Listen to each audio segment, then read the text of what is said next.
"You're not our father," my daughter snapped over breakfast. "We love Donovan," the youngest son added. I stood there holding the pancakes I just made, wondering who the hell Donovan was. My wife wouldn't look at me, just kept scrolling her phone like I'd already disappeared. This was supposed to be a normal Saturday morning. I'd woken up early to make their favorite blueberry pancakes, the ones with the little chocolate chips mixed in that I've been making every weekend for 8 years. My daughter was 13, my son was 10, and they were looking at me like I was a stranger who'd wandered into their kitchen. Turned out Donovan was my wife's boyfriend from high school. Been around for 3 years while I worked 60-hour weeks at the firm to pay for their private school tuition that ran me $42,000 a year. My wife finally looked up from her phone and said, "You're just extra. We needed your income, not you." She said it so casually, like she was explaining why we bought generic cereal instead of the brand name. I asked what she meant, and my son, the kid I taught to ride a bike last summer, said, "Donovan takes us to the park on Saturdays. The good park with the zip line, not the boring one you go to." My daughter added, "Yeah, and he actually knows our teachers' names and comes to our school events. You're always working." I'd missed exactly 2 school events in 8 years, both because of emergency client meetings that I'd apologized for 100 times. My wife stood up and started clearing plates that no one had touched. "Donovan's been staying here when you travel for work. The kids prefer him anyway. He actually listens when they talk." I went upstairs and started packing.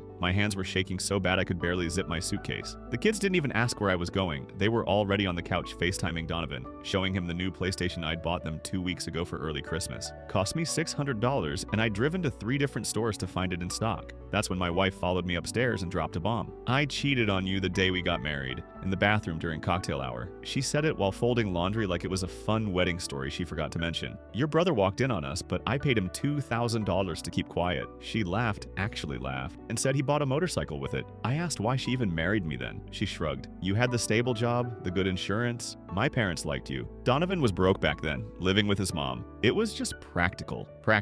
I'd spent $18,000 on that wedding, another $12,000 on the honeymoon to Italy that she said was the best week of her life. I moved into a hotel that night, one of those extended stay places that smell like commercial cleaner and broken marriages. Cost me $90 a night, but it was all I could afford on short notice. Filed for divorce the next morning. My lawyer said it was the most clear-cut fraud case he'd seen in 15 years. We had her confession on my phone recording. I'd started taping once she mentioned the wedding day. He said we'd go for annulment based on fraud. I could get out clean. No alimony, no child support, nothing. I asked about the kids. He got quiet and said, "You might want to get a paternity test." That thought hadn't even crossed my mind, but suddenly I remembered how my daughter had my wife's nose, my wife's eyes, my wife's everything, and nothing of me. My son, too. The test came back 3 weeks later. Neither of them were mine. Donovan was their biological father, and apparently everyone knew. My wife, her parents, probably my own brother who took that $2,000 bribe. I was just the wallet, the stable income, the guy who paid for everything while they played house. My lawyer filed the paperwork. I signed away all rights. No more child support, no more college funds, no more anything. It felt like cutting off my own arm. But what was I supposed to do? I started fresh in a new city where nobody knew me.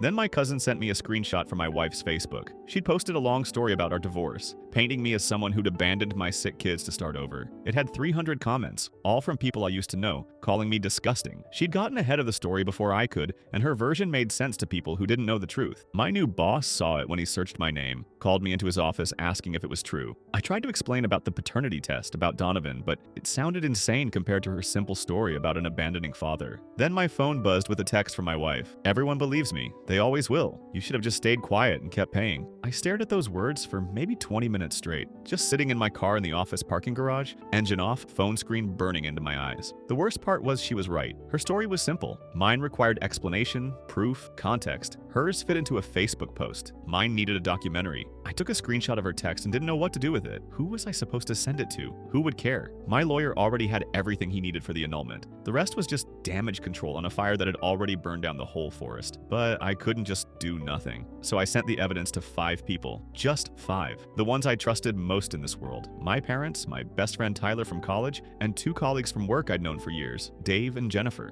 I sent them the recordings, the paternity tests, the text messages, everything. A whole folder of proof that I wasn't the villain she was making me out to be. Tyler called me within an hour. "Dude, this is insane. I'm so sorry. What do you need?" Dave messaged back the next day with just, "I believe you. This is messed up." My parents? Nothing. Jennifer sent a cautious reply saying it all seemed very complicated and maybe there were two sides to every story. My dad finally called 3 days later and said, "Son, I don't know what to think about all this. It's a lot to process." That was it. Out of 5 people, 2 actually believed me. 2 people in my entire life looked at the evidence and said, "Yeah, this happened to you and it's wrong." My mom called a week after that. I thought maybe she'd come around. Maybe she'd seen everything and realized I wasn't lying. Instead, she said, "You must have done something to drive her to this. Women don't just cheat for no reason. Maybe if you'd been home more, been a better husband, she wouldn't have needed someone else." I tried to explain about the wedding day, about the kids not being mine, but she cut me off. "I can't deal with this right now. It's too messy. Your father and I need space from this situation." She stopped answering my calls after that. My own mother chose my ex-wife's version of events over mine, even with proof. Because it was easier, I guess. Less messy. Didn't require her to rethink 8 years of family dinners and Christmas mornings. The thing nobody tells you about betrayal is how it multiplies. It's not just the person who hurt you, it's everyone who chooses not to believe you after. Every person who picks the simpler story over the true one. I deleted my Facebook, deleted Instagram, deleted everything, but I couldn't stop checking her profiles. I'd use my laptop, type in her name, look at her page as a logged out visitor. She'd changed her relationship status to "in a relationship with Donovan" 2 days after I moved out. 2 days. Like I'd been a renter whose lease was up. The photos killed me. Her and Donovan and the kids at the zoo, at the beach, at some carnival with cotton candy and giant stuffed animals. My daughter wearing a shirt I'd never seen before. My son taller somehow, like he'd grown in the few weeks since I'd left. They looked happy. Not fake happy. Real happy. The kind of happy I'd thought we were all those Saturday mornings making pancakes. There was one photo from my son's baseball game. I'd been to every single one of his games last season, even left work early for them. In the photo, Donovan had his arm around my wife and they were both cheering. The caption said, "Best stepdad ever," with a bunch of heart emojis. I sat there in my depressing hotel room with a loud AC unit that rattled all night, looking at photos of my replacement living my life, and I felt pathetic, but I couldn't stop. I'd check her page twice a day, sometimes more. I knew it was destroying me. I knew I should block her somehow, make it harder to access, but I didn't. Then I did something even more pathetic. I created a fake account. Just some random generic name, stock photo of a sunset as the profile picture. I sent friend requests to a bunch of random people so it looked real. And then I followed her page. Not to message her, not to comment, just to watch, to see the updates in real time instead of having to manually search for her page. I told myself it was temporary, just until I got closure or moved on or whatever I was supposed to do. But weeks went by and I kept checking that fake account, kept seeing their happy photos, kept torturing myself. I started leaving comments sometimes, anonymous stuff. Nothing threatening or crazy, just little things like cute family or great photo. She never responded, but I knew she saw them. I could see she'd liked a few, and that made me feel even worse, like I needed her validation so badly I'd beg for it as a stranger on the internet. One night, I commented on a photo of my daughter's 14th birthday party. I'd missed it because obviously I wasn't invited. The comment just said, "She's growing up so fast." My ex-wife replied with, "Thanks, we're so blessed." We, not even acknowledging that I'd been part of that we for 8 years. Then my brother called. First time I'd heard from him since I moved out, and I knew what was coming before he even spoke. "Hey man, so mom told me what's going on. Did she tell you the whole story or just her version?" He sighed. "Look, about the wedding thing, the money. I know you probably know by now. You took $2,000 to keep quiet about my wife cheating on me at our wedding." "Yeah, and I'd probably do it again, honestly. Like, family events are already awkward enough. You know how it is. Everyone getting along is just easier." I couldn't even process that. What? I mean, think about it. If I told you back then, you would have called off the wedding. There would have been this huge thing. Mom and dad would have been pissed about the deposits and everything. It just seemed easier to let it go. And I needed a bike anyway, so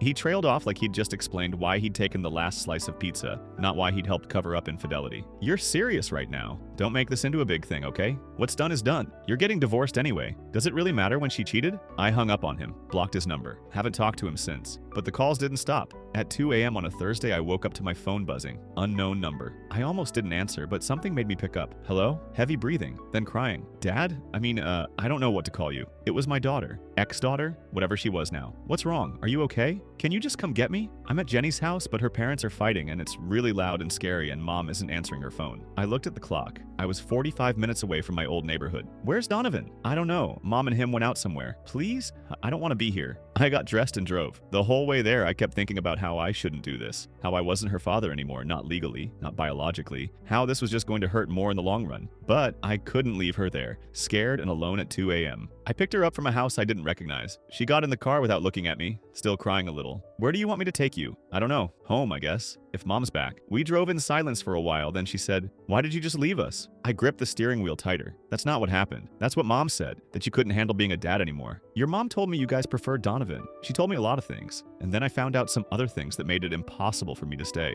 What things? I couldn't tell her. What was I supposed to say? That her mom had been lying to me since before she was born? That I wasn't her real father? That her whole family was built on fraud? Grown-up things. Things that are between me and your mom. She went quiet again. Then, I miss the pancakes. That broke me a little. Yeah? Donovan can't cook. He tries, but everything tastes weird. And Mom just buys the frozen ones from Costco now. I pulled up to the house, my old house, the one I'd paid the mortgage on for 8 years. The lights were still off. My wife's car wasn't in the driveway. Do you have a key? She nodded. Yeah, I can let myself in. She started to get out, then stopped. Thanks for coming. I know you didn't have to. I'll always come if you need me. You can call me anytime. She looked at me then, really looked at me, and I saw something in her eyes I hadn't seen in months. Not love exactly, but maybe not hate either. Maybe just confusion. Okay, she said quietly and went inside. I sat in my car outside that house for another 10 minutes, watching the lights turn on as she moved through the rooms. Then I drove back to my hotel and lay awake until morning. 3 weeks later, I got an anonymous message on that fake Facebook account I'd made. Just 2 words. Keep watching. It was from my ex-wife. Somehow she'd figured out the fake account was me. Maybe she'd gone through the followers and found the one that commented on everything. Maybe she just knew I was pathetic enough to do it. Either way, she knew.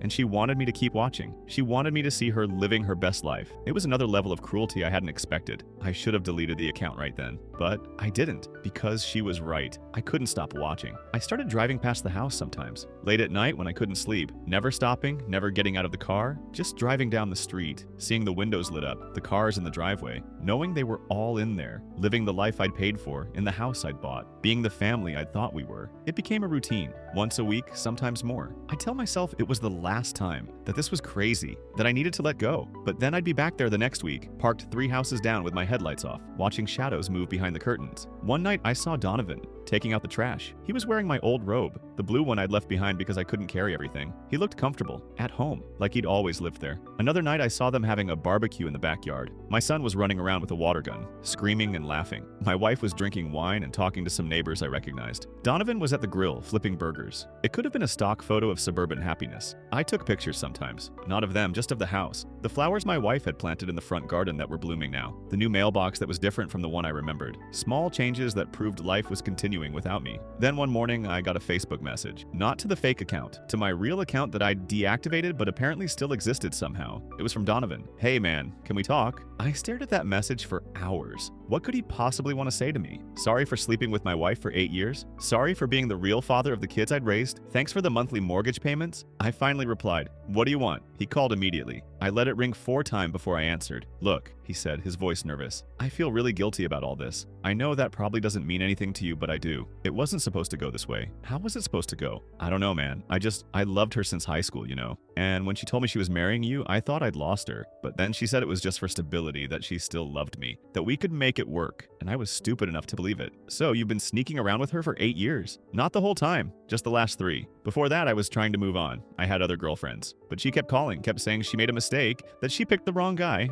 and I kept coming back.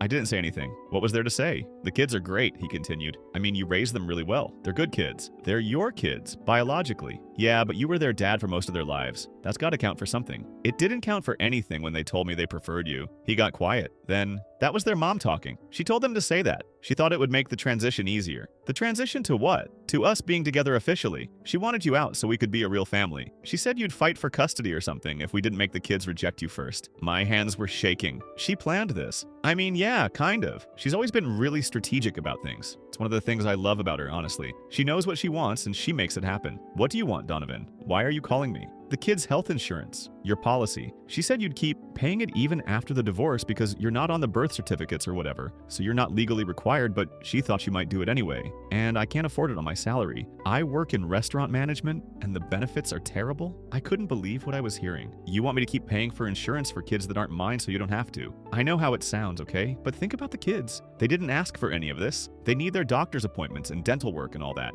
If you stop the insurance, they suffer. Not me, not your ex-wife, them. He had me, and he knew it. Because he was right. Dropping them from my insurance meant they'd have to scramble to find coverage. It meant missed appointments, delayed treatments. It meant punishing them for what their mother did. Fine, I heard myself say. I'll keep them on my policy. Really? Man, thank you so much. I really appreciate. I hung up on him, hated myself immediately, because now I wasn't just the wallet. I was the wallet who knew he was the wallet and did it anyway. 2 days later, my ex-wife texted me, not threatening this time, almost friendly. Thank you for keeping the kids on your insurance. I know Donovan talked to you. You're a good person. I didn't respond. 3 weeks later, hey, quick question. Our tax guy says we need to report the date of separation. Can you say we separated in January instead of March? It's better for my return. You'll probably get more back too. It was a lie. I'd already talked to my accountant. Moving the date up would help her, hurt me. But having that conversation, explaining why I wouldn't do it, arguing about tax implications with the woman who'd destroyed my life, I was too tired. I texted back, fine, January. You're the best, thanks. And there it was, the new dynamic. She'd text me when she needed something. I'd say yes because saying no required energy I didn't have, and she'd thank me like we were friends doing each other favors. It happened again a month later. Can you send me copies of the kids' medical records? Donovan's insurance is asking for them and I can't find mine. I sent them. Can you co-sign for a car loan? The dealer says I need a co-signer and your credit is better. I didn't respond to that one. Even I had limits. She called. Hello? Why would I co-sign for your car? Because I need a car to take the kids places. It's not for me. It's for them. Ask Donovan to co-sign. His credit is bad. He had some issues a few years ago. Come on, it's just a signature. You won't have to pay anything. No. Wow. Okay, I see how it is. I asked you for one thing and